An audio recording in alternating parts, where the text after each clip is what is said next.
On the nights of dark days, the cement bridge at the entrance of the alley, that is, the foreign bridge, is full of people. The foreign bridge is really the best place to go on summer nights.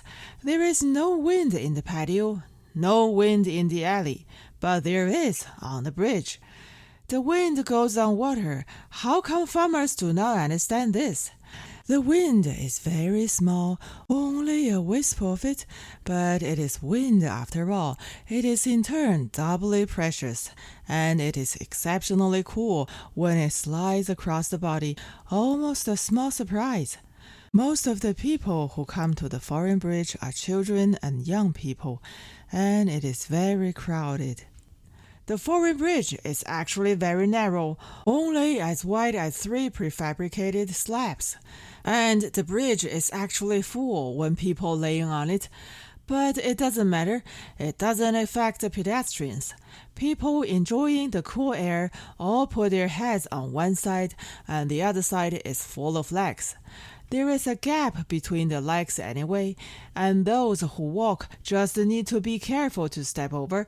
It does not affect the walking at all. People are laying on the bridge while being bitten by mosquitoes, talking and looking up at the stars. The starry sky on the dark days is really beautiful. The night sky is exceptionally clear, and every star is as huge as cotton, so fluffy, and has a chubby look, quietly being crazy in the sky. The starry sky is vast and boundless. It is simply a cotton field with a good harvest. There are also meteors, which suddenly illuminated the night sky, like a knife making a sharp cut in the black cloth. The meteor flew far away, which means that far, far away, someone took his last breath. Every meteor is a story of death. However, because death is too far away from us, it has nothing to do with grief and has become an instant scenery. The Milky Way has to be talked about. The Milky Way is really a river in the sky. It is accumulated by dense stars. A star is a drop of water. The stars are vast and sparkling. It becomes a name-worthy river and flows with silver lights. The Milky Way is the farmer's clock. The difference is that it is a big clock that reports no longer the 24 hours of a day, but the 4 seasons of the year. The Milky Way is a pair of huge pointers. If it is facing north and south, it is the autumn harvest. If it hangs diagonally, it must be Mid-Autumn Festival. It is time to eat water chestnuts. And once the Milky Way is facing east and west, winter is coming. Even children know this. They sing like this. Milky Way as N, pack the barn. Milky Way corner hangs, chicken heads and water chestnuts. Milky Way east and west, pack your jackets. The Milky Way is in the sky, infinitely far away. It's actually not far, just above the nose. If you stretch your hand up, stretch it out, and stretch it out again, you might be able to touch it. At least it seems so. The Milky Way floats quietly in the sky, and people lay quietly on the bridge.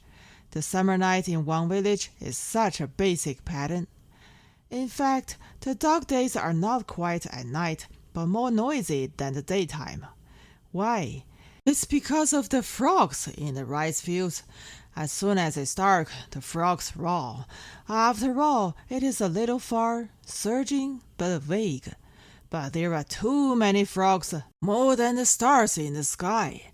They are crowded and heartless, and they will scream desperately.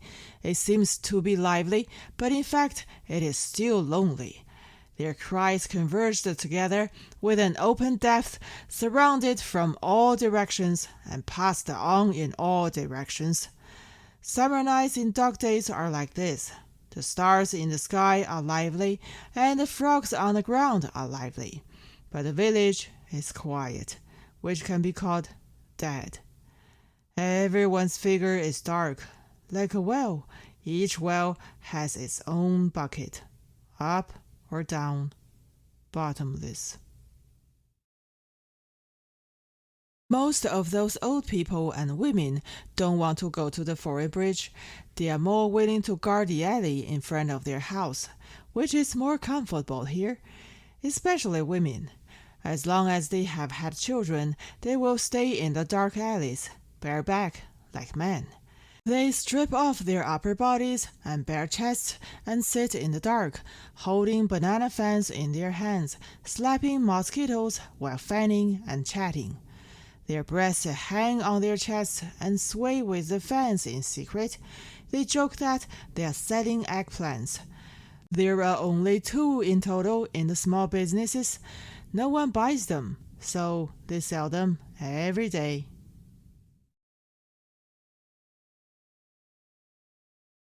The same is true of Sanya's mother, Kong Su-zhen, who sits in the patio selling eggplants every night. Kong Su-zhen is a special well. The water is extraordinarily deep. The worst thing is she has 2 buckets in this well. The first is her son, Hongqi, who is aged and still can't get a wife. The second is just a daughter, Sanya, who is not young and still has no husband. These 2 buckets hang in Kong Su-zhen's heart every day. Either this goes up or that comes down. Alas, annoying. For Hongqi, Shen Cuizhen basically gives up, as he lacks parts in his brain, and he was still fooling around behind Pei Quan's butt at this age. Not to mention him, uncountable. Sanya is different. Sanya is the flesh in Kong Su-zhen's heart, and all Kong Su-zhen's worries are on her. Sanya's behavior has been a little weird lately. She doesn't go to the foreign bridge anymore. Every day when it gets dark, she goes into the house and goes to bed. After all, Kong Su-zhen was the one who has come through, and she was aware of a lot. This girl is coquettish and in heat, so she must have been interested in someone. This is the moment when Su-zhen is most worried. Su-zhen swayed her fan, thinking of her youth. When Kong Su-zhen was young, she had the good fortune of a few days and was born into a dutiful and diligent family. The family is well off, with more than 10 acres of paddy fields. Su-zhen's parents are the kind of peasants who can endure hardship and are frugal. They never worried about their food and clothing and had a surplus every year. Who knew that after liberation, the family's dozen or so acres of paddy fields would kill their family, and when they were divided as a class, the bad things happened as they were the landlord? Su-zhen is okay. She has Buddha in her heart, and she can think through. She's this age anyway, so it is not a loss as she had lived a good life for a few years when she was young. The difficulty lies in the children. What have they eaten? What have they worn? Nothing. It's all the fault of the past lives.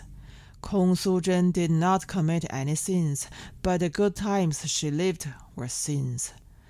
Others didn't have cotton shoes in winter. She did. Others were illiterate, but she recognized the 3-character classic and has memorized dozens of tongue and song poems. These are sins. If these are sins, there will be retribution. Never expected, the retributions are on her own kids. This is the most worrying point for Kong Su-zhen. Her brain is full of blood.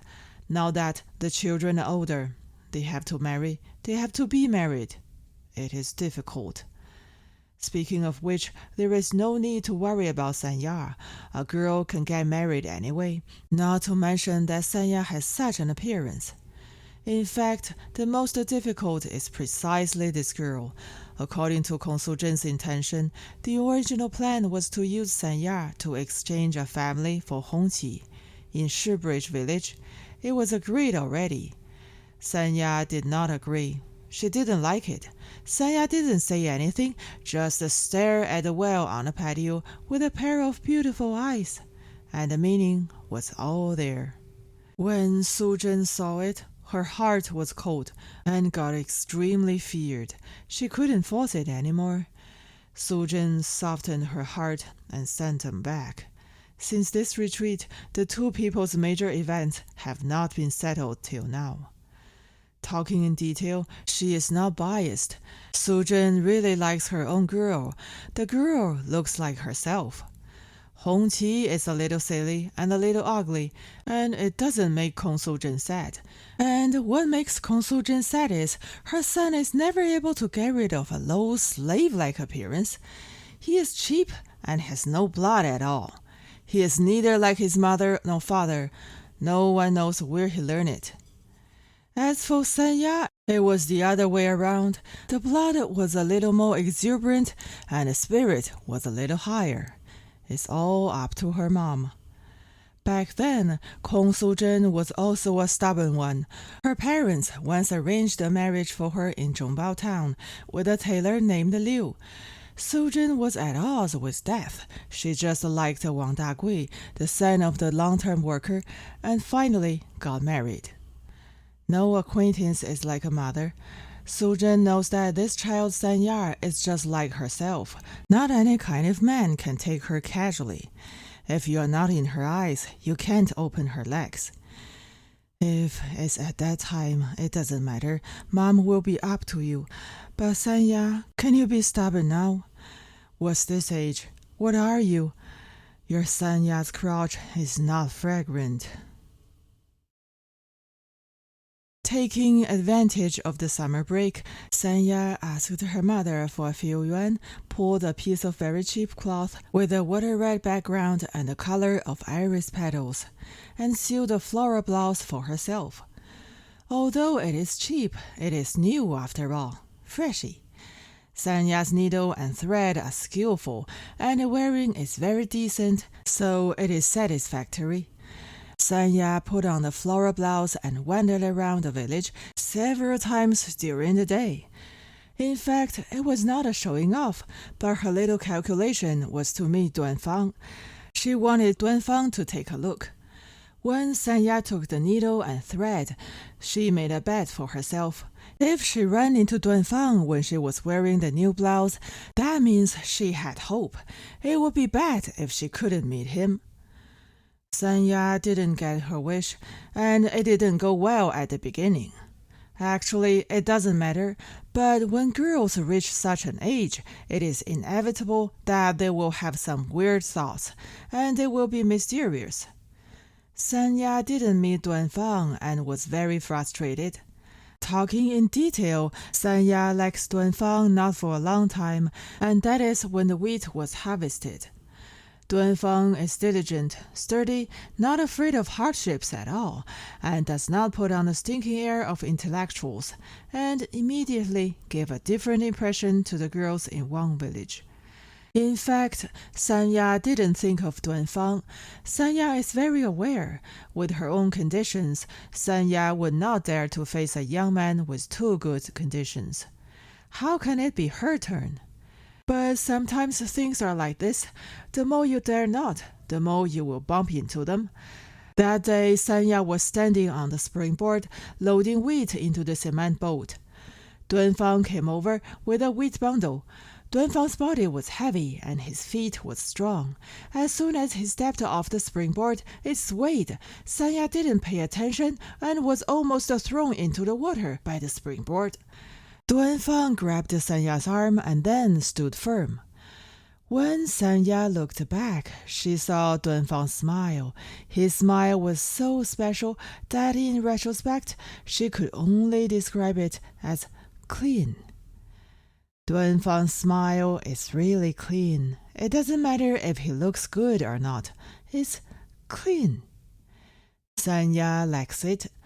Duanfang grabbed Sanya's arm and said, "Sorry, Sanya." Sanya has been in Wang village for so many years, and no one has ever said sorry to her. This kind of speech and demeanor is also revealing a clean. Sanya likes it. Sorry. It's just one word. It's so moving and has the magic power to make her cry. Sanya's eyes were hiding everywhere, and she never dared to look at Duanfang again. In the end, her pair of eyes fell on Duanfang's chest. The two large muscles on Duanfang's chest were bulging there, perfectly symmetrical, square and tight. Sanya's gaze fell on Duanfang's naked chest so shamelessly she was lost and insane. Her jaw also lost the strength. A hole was suddenly opened in her heart, and something flowed through it, very dizzy. As a girl, after all, Sanya knew that something had happened to her. It's huge. She cried all night when she got home. After crying, Sanya's consciousness and self-control still prevailed. She doesn't deserve him. Duanfang has just graduated, and there are endless prospects waiting for him, so she can't hold him back with her background. No matter what bud comes out of her heart, Sanya will pinch it. Sanya has Sanya's ways. She works hard every day. As long as she has a little energy, Sanya will use it up in the wheat fields, and then drag her corpse home, which is much better. And when it comes to work, Sanya is always a little further away from Duanfang, but Sanya is a little unwilling to do this, so stay by Shen Cuizhen's side. When Shen Cuizhen needs help, Sanya quietly follows and helps. It's as if she assists Shen Cuizhen. Shen Cuizhen occasionally jokes with others, and Sanya has to help her with a few words, but it's not too much. Can't go much. As Sanya, she can't go too far. Shen Cuizhen didn't know how deep Sanya's mind was. She liked Sanya. Once a woman reaches Shen Cuizhen's age, there are actually not many girls who are pleasing to her eye. But Sanya is an exception. This girl is sensible and not lazy. She is a girl of decency. Shen Cuizhen sometimes wondered, why was this child born into Kong Suzhen's family? However, thinking about it carefully, it's right. People, no matter how satisfied you are, there will always be a hand holding you and pulling you back. Otherwise, everyone is flying in the sky. How can that be? Looking back, it was a happy time when the wheat was harvested. Now rest. Sanya is not good. Very bad. She wanted to cry every day, but can't. She just can't stop her mind. Her entire body was stunned and lost. However, after having the floral cloth, as soon as she came back from Zhongbao town, Sanya was fine. With needle and thread in hand, Sanya was stable and at ease. Sanya was pulling needle and thread no longer for herself, but for Duanfang. Thinking of this, Sanya was shocked and said to herself in her heart, "You, this human, are very wild and reckless. Where is this from? You are also quite cheap." After scolding herself like this, Sanya became happy. Her heart is like wind. It is not at all borderline, and her little horse is reined out. Although she hasn't had a good conversation with Duanfang, Sanya's love for Duanfang is already very deep, constantly wandering off, sweet and sour for no reason. Very hurtful. Her body was also skinny. Instead, she looked better. The blouse is finally on. Sanya didn't meet Duanfang. She was busy for nothing. Bad omen flocked to Sanya. Sanya's grievances can't be expressed, can't be said. In the evening, Sanya didn't give up and went out for a walk again. This time, she bumped into Duanfang. She heard Duanfang coming from the direction of Demon. She could hear Duanfang's footsteps. This is different. Sanya suddenly felt scared for a while and was so nervous that she couldn't breathe. She stood still and said loudly, "Is Duanfang? Did you eat?" Duanfang said politely, "Hey, Sanya, I did. What about you?" Sanya said, "I ate." Duanfang didn't stop and walked over. Sanya stood in the original place and quietly pulled the hem of the flower blouse. Suddenly she realized that it was already dark, and it was nothing more than a black cloth. Duanfang could see nothing. Sanya came home, took off her flower blouse, folded it, put it under the pillow, put down the mosquito net, and lay down. The body is sweating, sweat all over. Hot is hot, but in fact, it's also cold. Generally speaking, Duanfang can't go up to the cement bridge. The reason is very simple. His two younger brothers, Duanzheng and Net, are both on the bridge. Duanfang didn't want to mix with them. The age gap is one aspect, but not the most important. There is such a difference here. Duanfang and Duanzheng are brothers with the same father and mother, and Net, the same mother but different fathers, is different. From the blood, Duanfang is certainly closer to Duanzheng, while Wang Cunliang and Shen Cuizhen treat Net better. This is also nature. It can also be seen from the name, Wangzi. Net, no matter what kind of disaster, will be brought up as soon as the net is closed. From the outside, this home is one home, but secretly, it is actually two homes.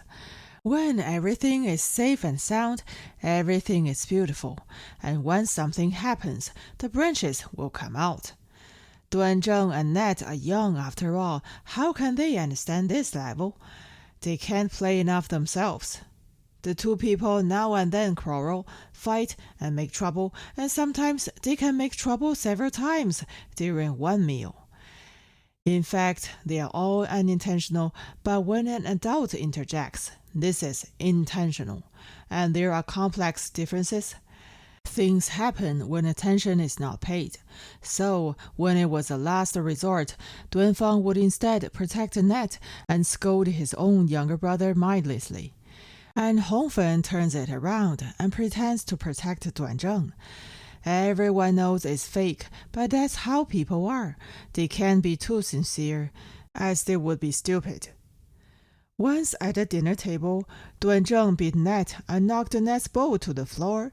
Before waiting for his stepfather to speak, Duanfang scolded Duanzheng for a doggone thing with a slap, and slapped Duanzheng away, not letting him eat, and starving him.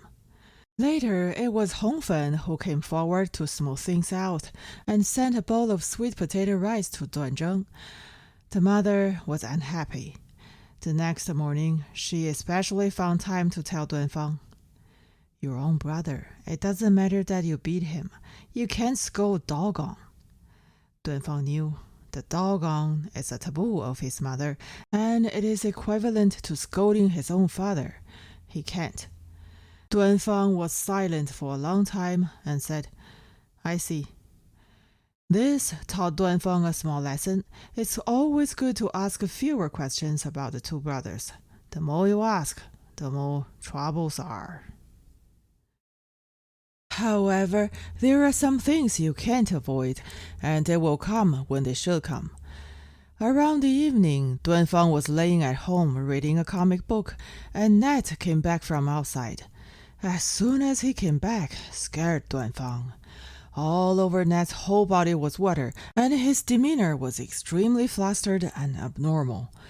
Net stood beside Duanfang without saying a word. His chin kept shaking, and his teeth were clapping quite bar. Duanfang looked at him for a long time and said, "What's wrong?" Net said, "Dad." Duanfang said, "Who's dead? Where's Duanzheng?" Net said, "It's not Duanzheng. It's Big Stick." Duanfang breathed a sigh of relief. Duanfang knows Big Stick, who is Pei Chuan's nephew. He and Net were playing with a mousetrap on the patio the day before yesterday afternoon. He accidentally pinched his hand and went back crying. He was a stocky boy. Duanfang said, "How did he die?" Net said, "Drowning." Duanfang said, "Where's the corpse?" Net said, "I don't know. It didn't come up." Duanfang said, "You caught him, or he caught you to go down the river." Net stopped talking. Duanfang said, "Speak!" Ned still didn't say anything. Duanfang pointed out his finger and said sharply, "Speak!" Ned said, "I called him." Duanfang stopped talking. Duanfang sat down, suddenly stretched out his hand, pinched Ned's ear, pulled it up. Duanfang said, "From now on, don't talk to anyone except me. No one. Can you hear me?" Ned tilted his head and hung his head, unable to nod his head, and said, "I hear you." Duanfang put down Ned's ear. There were immediately 2 purple fingerprints on Ned's ear. Duanfang told something to Ned's ear and finally said, "Stay at home. I'll break your legs when you step out. Do you hear me?" Ned said, "I hear you." Big Stick's body was caught up by a fishing net. The riverside was full of people from Wang village, even on the branches and on the walls of courtyards. Almost all the people in Wang village were dispatched. As soon as Big Stick was caught, his mother fell down, unable to be wakened up, no matter how loud. Pei Chuan was holding Big Stick, who was so soft that his arms and legs were dangling. Elmhead is the father of Big Stick. He took his own baby from Pei Chuan's hand, shook his son, and called his son. His voice and appearance were not human-like. At this time, it was already sunset time, and the setting sun was like blood. The dark crowd closed their mouths together. Pei Chuan suddenly remembered. He asked the children, "Who did Big Stick play with?" The answer came out immediately. It was Ned and a few of them. Pei Chuan walked to the side of Elmhead and whispered something to his uncle. Immediately, he took the body from his uncle's arm and set off. The crowd by the river moved, and they followed behind Elmhead and Pei Chuan and crowdedly swarmed to the door of Duanfang's house. Hongfen just finished work and was crowded in the crowd. She didn't take a few steps, and she had a premonition of something. She rushed out of the team, took a turn, and returned home first. Her parents are here, Duanfang is here, and Duanzheng is here. There was no liveliness in the family. Wang Cunliang squatted beside the pigsty, depressed, and smoked. Hongfen only glanced once. Her bad premonition was proved, and then turned around and closed the gate. Then, leaning against the gate, she gasped. Duanfang came over, said nothing, pulled Hongfen away, and reopened the patio gate. Duanfang pulled a pole, whip, hoe, and rake in a convenient place, and said, "I don't move. None of you moves." That was for Wang Cunliang. As soon as the voice hit, there was a terrifying sound of footsteps not far from the corner. The first thing Duanfang saw was not a crowded crowd, but Big Stick. Big Stick lay in Pei Chuan's arms, still wet, his arms and legs swaying. Duanfang's heart was suddenly grabbed by a hand and lifted. Duanfang was stunned for a moment, then took a step forward, with a suspicious expression on his face, and asked in confusion, "What's going on?" Pei Chuan said loudly, "Where's Ned?" Duanfang said, "At home. What's going on?" Pei Chuan said, "What's going on? He's dead! It was Ned who called him to go into the river." Duanfang blocked the gate and shouted, "Ned! Ned!" Ned came out and saw the patio gate has been blocked, dared not move. Duanfang shouted, "Come here!" Ned came over. Duanfang swayed his big palm and slapped Ned very hard in front of everyone, certainly including Wang Cunliang and Shen Cuizhen. Duanfang's slap was extremely heavy, and Ned retreated straight to the center of the patio. It was slapping him back. Duanfang said loudly, "Is it you? Did you call Big Stick into the river?" Ned covered his face and didn't cry, and said, "No." Duanfang said, "Be louder." Ned then loudly said, "No!" Duanfang said, "Who called?" Ned said, "No one did. They all went down by themselves. You go and ask Big Stick." Ned's words were heard by everyone. No one dares to testify at such a time, except to ask Big Stick. Duanfang turned his head, looked at Pei Chuan, and said, Pei Chuan, have you heard that? Pei Chuan was just sad at first, but at this moment his anger rushed up and burnt to the top of his head. Pei Chuan handed Big Stick's body to Elmhead's hand, cursed loudly, and raised his feet to rush into the patio. Duanfang grabbed Pei Chuan's wrist, used all his strength, and stopped him. Hongfen came up and screamed at Pei Chuan, What are you doing? That is my younger brother. Come at me. Duanfang turned his head to block Hongfen and scolded, It's none of your business. Go away. Duanfang turned around and said to Pei Chuan, No one can escape, Pei Chuan. We'll talk here. Elmhead glanced at Ned and then at Big Stick. Ned was alive, and his son was nothing. He became more and more sad and desperate. Suddenly, he lowered his head and bumped, shouting in his mouth, Fucking Ned, pay with your life! Duanfang took a step forward and closed the gate with his foot, but one leg trapped Elmhead. Duanfang said, Uncle, you say who is not sad at this moment. You want a life. The matter has to be clear. I am here. Elmhead said, It was Ned who called them to go down the river. Duanfang said, Uncle, human life is beyond value. This sentence can be said randomly. Has anyone seen it? Elmhead was gotten by Duanfang. He couldn't speak anymore, except for trembling. Pei Chuan knew that he could not argue against him, so he wrenched away Duanfang's hand, burst into anger, and punched Duanfang in the face.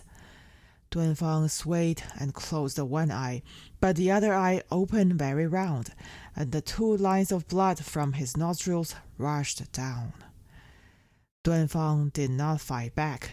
At such a time, Duanfang would not fight back.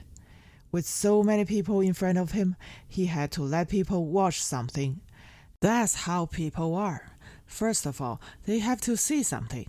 Seeing it, they become the final judges. And the judges have always been towards the losing side.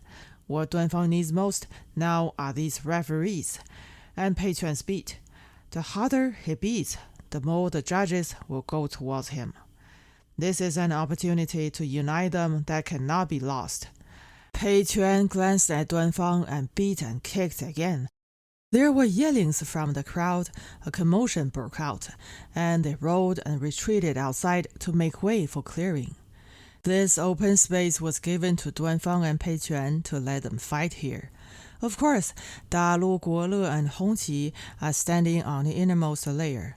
They first want to keep all the idlers out. If Duanfang suffers, they will not move. Conversely, if Pei Chuan can't resist, they will go up. One holds Duanfang's waist, another grabs Duanfang's left hand, and another grabs Duanfang's right hand, saying, Don't fight, don't fight.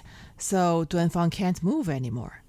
At this time, the gate of the patio opened again, and Hongfen rushed behind Duanfang, speechless, tiptoeing, rolling up her sleeves constantly. Duanfang turned around and kicked Hongfen, widened his eyes, and for the first time was serious with Hongfen. Duanfang scolded loudly, Go away, it's none of your business while man talking.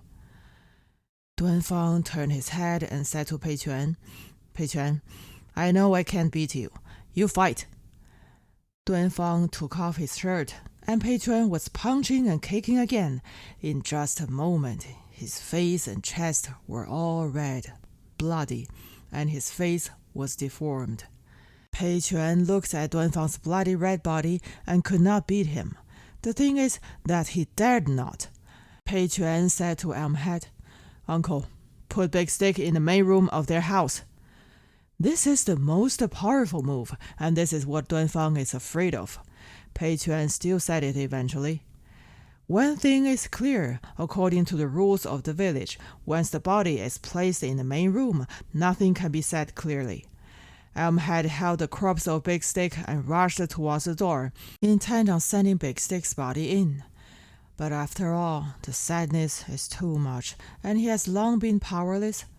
Duanfang stretched out his arms and stood firmly at the door. Elmhead couldn't rush but stuck to Duanfang's body. At this time, a yell came from the outside of the crowd, and Big Stick's mother came. The dense crowd consciously made a gap. Big Stick's mother jumped directly in front of Duanfang, and Duanfang called out, "Auntie." Big Stick's mother had wiped her tears and snot on Duanfang's body, slapping and crackling on Duanfang's body, but she got blood on her hands, blood everywhere. Big Stick's mother couldn't say a word, but just jumped, jumping with her hair disheveled, screaming and grabbing. Duanfang held the gate and looked at Big Stick's mother. He dared not to look into her eyes. His heart was like being blinded. His eyes were hot and tears came down.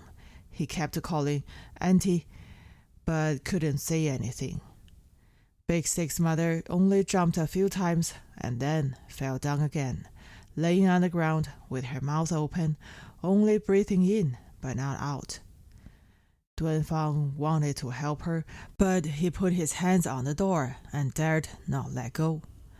The arrival of Big Stick's mom pushed the situation to the top, in a sense, under control, limiting the situation to a sad situation. The crowd quieted down. It was only after this scene that people came to understand that the hottest fight had come to an end. People sighed, wept together, and remembered Big Stick's alive appearance. It was getting dark slowly, and the two sides were deadlocked at the door of Duanfang's house, and neither of them had any intention of retreating. It was getting darker and darker, and the sky was full of stars. The crowd slowly dissipated, and the angry scene faded away. Wang Cunliang and Shen Cuizhen never dared to come forward. They knew it and were sad and guilty. Thanks to Duanfang holding up at the gate. Otherwise, what can they do when the corpse enters? They can't beat Ned to death. It was already fully dark, and Wang Cunliang and Shen Cuizhen tried to appear several times, but they were both kicked back by Duanfang with his heels. Duanfang beat up everyone in his family today, and it was considered that not allowing relatives. Shen Cuizhen felt pain in her body, but she had a lot in her heart. Duanfang is a wall of their family. As long as this wall is blocked at the gate, nothing can come in. But when she thought about it and thought of Big Stick and Big Stick's mother, she became sadder and sadder, so she tried her best to yell on the patio. Shen Cuizhen still wanted to come forward, but Duanfang wouldn't let her go. No matter how his mother thumped and pinched his back, Duanfang would not let go. Shen Cuizhen was anxious and said, "Duanfang, if you don't let go, your mom will hit to death." Duanfang took a careful look at the gate, and Pei Quan and others were dark and all sitting on the ground. They must have no strength. Duanfang let go, and Shen Cuizhen took the quilt and found Big Stick laying on the ground, crying while wrapping Big Stick. At this moment, Big Stick's mother was lifted up again, and cries of the two women spread to every corner of one village. Big Stick's mother grabbed Shen Cuizhen's hair and finally lost her strength and slid down. Duanfang called Hongfen and whispered to her to take all the eggs in the house and put them in a basket. Duanfang carried the basket and walked down. He put the basket at Pei Quan's feet, picked up Big Stick from the ground, and said to Elmhead, "Uncle, let Big Stick go home first." Big Stick was laying in his own main room, with his head facing the door, flat on the door panel, with two ever-bright lights beside his head. Duanfang stood beside Big Stick, and the light of the ever-bright lights illuminated Duanfang's face from the bottom up. Duanfang's face was severely beaten by Pei Quan and was all swollen. His eye sockets were swollen up high, and he neither looked like Duanfang nor anyone else, barely like a person. The blood on his body became solid, and it was soaked in sweat again, sticking to his chest in small pieces. It looked scary. The house was crowded with idlers, very sultry, very moisture. The door was also blocked, and the room was not ventilated, so it was really hard to breathe. Duanfang looked at Big Stick on the door panel. He was already wrapped up in a quilt, only showing his face. Big Stick usually doesn't look tall, but now he's laying down. He's almost an adult. But the child is gone. Duanfang looked at Big Stick's face and suddenly felt sad and wanted to slap himself. Duanfang said in his heart, "Big Stick, brother is not a thing. Brother is sorry for you." His heart was churning. His arm was touched. It was Sanya. Sanya handed Duanfang a towel. Duanfang took it and wiped his upper body. Sanya also handed over a shirt, which seemed to be specially brought from home for him by Sanya. Duanfang's mind was not here. He didn't even look at her. It was already deep in the night, and all the idlers were gone. Elmhead, Big Stick's mother, Big Stick's younger brother, sister, Pei Quan, Duanfang, and Duanfang's parents were dryly sitting around the main room, with Big Stick, who was nothing, laying in the middle. Except for Big Stick's mother crying one after another, there was no movement at all. It seemed that Big Stick's mother was not able to cry anymore. No one talked. The ever-bright lights were on. All eyes were looking at the ever-bright lights, looking without seeing, scattered, melancholy, and dull. Just sitting like this, not eating, not drinking, just sweating. Duanfang thought it didn't seem like any major movement anymore. When people are tried to a certain extent, they will be very quiet, and there will be no more actions. It's daybreak. With the dawn, Pei Quan suddenly came to the spirit. He made a request that Ned must come over and kowtow to Big Stick, or else he will not be buried. In fact, Duanfang had no strength, and his mind was blank. But when Pei Quan just spoke, Duanfang's brain suddenly woke up. Duanfang said, "No." Duanfang said unequivocally, "No." Unless someone came forward to testify, it was Ned who caught Big Stick down the river. The deadlock appeared again. Pei Quan insisted, and Duanfang refused. Duanfang wouldn't let him. Even if Pei Quan slashed his head with his kitchen knife, Duanfang wouldn't let him. If you let this step down, all your efforts will be in vain. The key is admitting it. This leaves trouble. Duanfang can't. The dog days were way too hot, and after the standoff in the afternoon, Big Stick had a very bad smell. The smell was getting heavier and heavier, which was really disturbing. Duanfang bit his lower lip, biting it tightly, without any intention of letting go. Duanfang was waiting. He was waiting for referees. The referees will definitely appear. There is no need to worry about this. Duanfang is confident. In a blink, it was evening again, and the referees finally appeared. There were 4 or 5 seniors with high morals. They came to the patio of Big Stick's house and in turn persuaded Big Stick's father and Big Stick's mother. It was too hot to delay any longer. Emphasized the child, "Don't delay any longer." Big Stick's mom was listening. No one knew if she understood. However, she was side-faced, listening. Big Stick's mother took a long breath and let out a yell with the last of her strength. This sound was extremely desolate, and it was really heartbreaking. All the people cried. Duanfang, the respected seniors, all cried.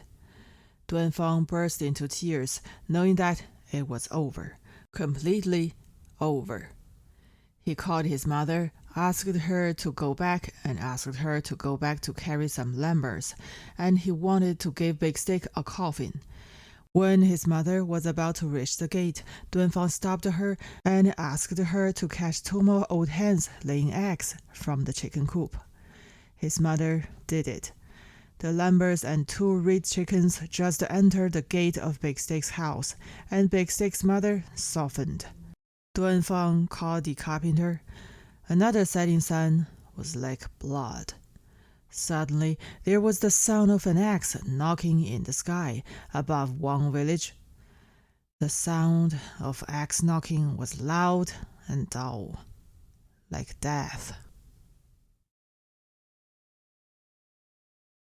Before dinner, Duanfang came back from the masquerade, and it was already dark. The patio was swept and sprinkled with water. It was neat and refreshing after the chaos. The table and benches were placed in the center of the patio, which was the scene before dinner. Wang Cunliang sat there absent-mindedly. Duanfang walked into the kitchen. His mother was beside the stove, scooping porridge into the ox-head basin, staring blankly at her son's face. Duanfang said nothing, picked up the gourd ladle, scooped a little of water from the water tank, and poured it into his throat in one motion. After drinking the water, Duanfang returned to the patio and almost collapsed, unable to earn any strength. Duanfang did not go to the table, but leaned against the wall of the kitchen, slid down, and sat down in the corner. Cunliang walked to Duanfang's side, squatted down, and didn't know what to say, but took out a cigarette. It's not a cigarette pot, it's a paper cigarette, the Harvest brand, 9 cents a box. Cunliang removed the seal of the cigarette case, took out one, put it in his mouth, took out another, and put it on the ground, between Duanfang's 2 feet. Duanfang looked at the cigarettes on the ground, stopped for a moment, took the match from his stepfather's hand, lit it for his stepfather, and lit it for himself too. This is Duanfang's first cigarette in his life. Because he smoked so hard, he choked. The father and son both lit cigarettes and said nothing, just in the corner, smoking one by one. Ned has been hiding in the house, ears pricked up, listening to the movement on the patio. After listening to it for a long time, he felt it was calm and bravely walked out of the main room. Wang Cunliang looked at his own son and suddenly shouted, "Kneel down!" Ned didn't kneel down by himself, but was frightened by his father's roar. Ned knelt on the patio, staring helplessly at his mother. Mother was standing inside the doorframe of the kitchen. Her expression was dull, and she dared not to move. Wang Cunliang stared at Ned. The more he looked, the more he felt sad for Big Stick, and the more he looked, the angrier he became for his son, and suddenly stood up and wanted to do something. Wang Cunliang has never slapped this young son, as he hated that. Today he's going to do it. Today he's going to give him some family law. Ned trembled. The mother trembled too. Duanfang looked at the cigarette in his hand, spoke, and said, "Dad, don't beat him." Wang Cunliang stopped, looked back at Duanfang, and Duanfang's eyes were so swollen that only the last gaps were left. Duanfang said, "Don't hit him." His voice was very soft, but for the first time in his family, he had the power to end the situation. Duanfang said to Ned, "Get up." Ned looked at his father and then at his elder brother, not knowing what to listen to, so he dared not to move. Wang Cunliang narrowed his eyes and said loudly, "You little bastard! Your brother told you to get up! Don't you get up!" Ned got up and quietly walked into the kitchen alone and stood behind his mother. His mother brought the ox head basin, came to the patio, and glanced at the father and son in the corner. Shen Cuizhen noticed that Duanfang was holding a cigarette, but not smoking, with his head resting on the wall, his mouth wide open, and he was already asleep.